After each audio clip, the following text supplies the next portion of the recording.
Welcome back to the Anime Time HQ channel.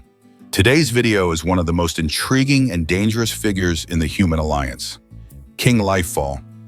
This guy wasn't some random enemy, he was an Undying King, a certified human elite who ultimately committed the cardinal sin, betrayal.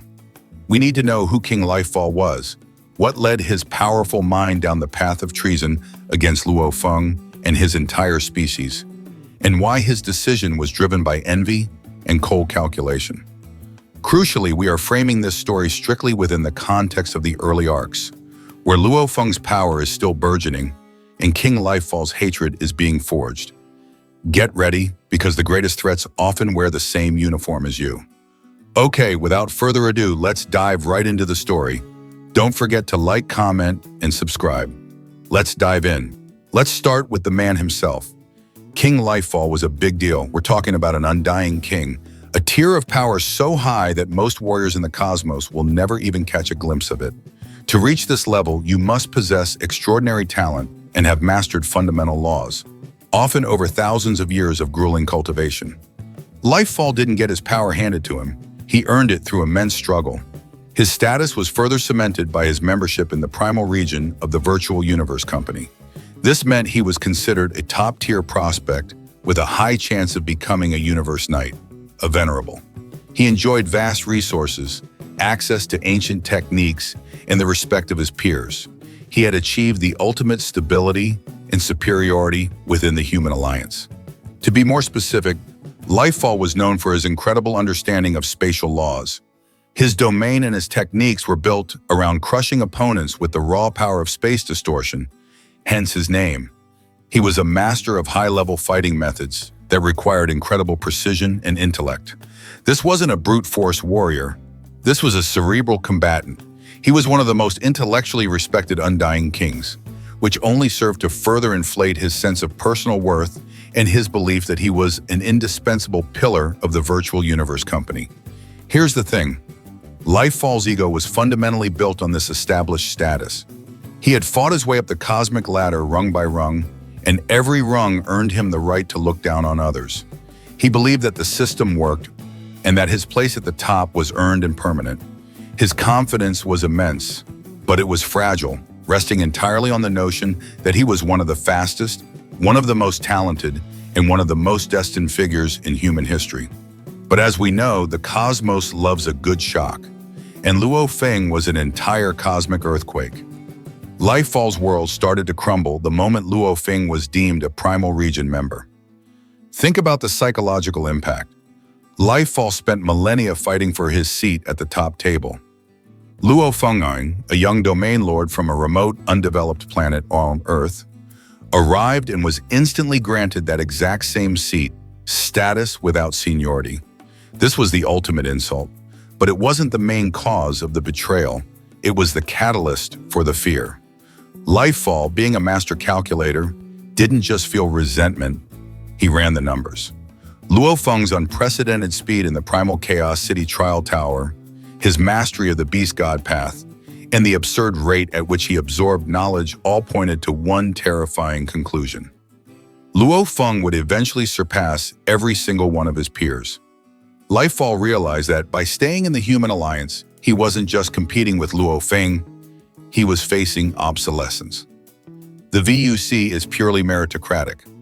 Resources are limited.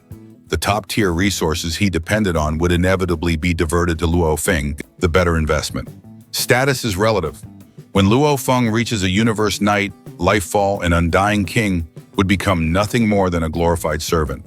The Virtual Universe Company's investment strategy operates like a ruthless, cosmic venture capital firm. They pour their finite resources, rare metal cores, secret law comprehension techniques, access to specialized cultivation zones, into the assets they believe will yield the highest return, a future Universe Venerable. Luo Feng's potential guaranteed that he would receive 80% of the funds Lifefall needed for his next breakthrough. This wasn't merely envy over prestige, it was a professional death sentence, a complete blockage of his path to higher power.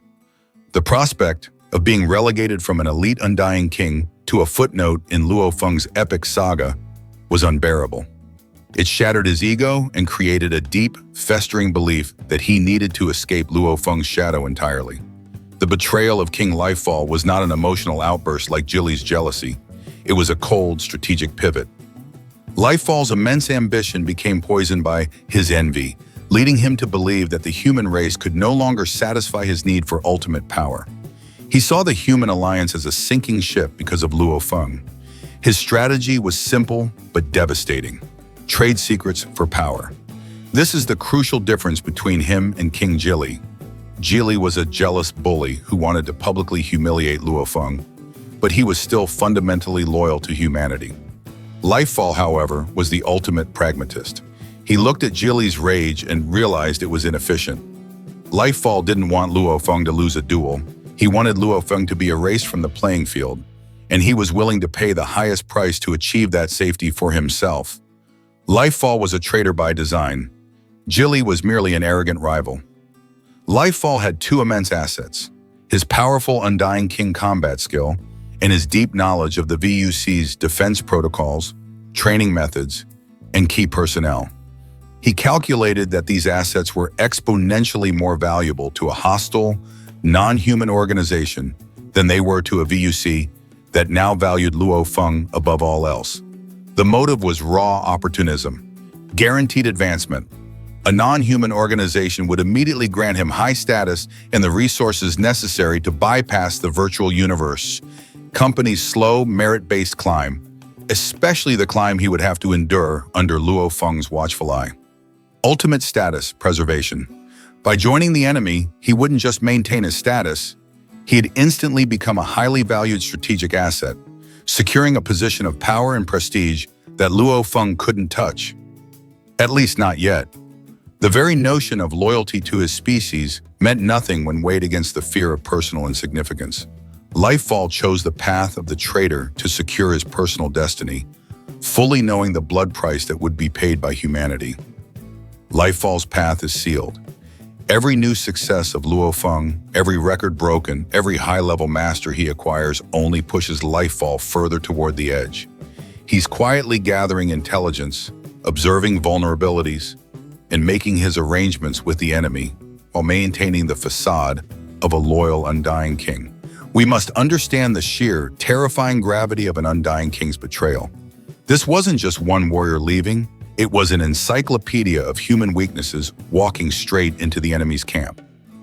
Lifefall knew the subtle flaws in the VUC's spatial defenses, the training schedules of other top geniuses, the location of hidden resource deposits, and the personal vulnerabilities of key commanders. This information could cost humanity entire planetary systems and trillions of lives. His act was not a moment of weakness, but a final, deliberate transaction where the fate of his race was the currency.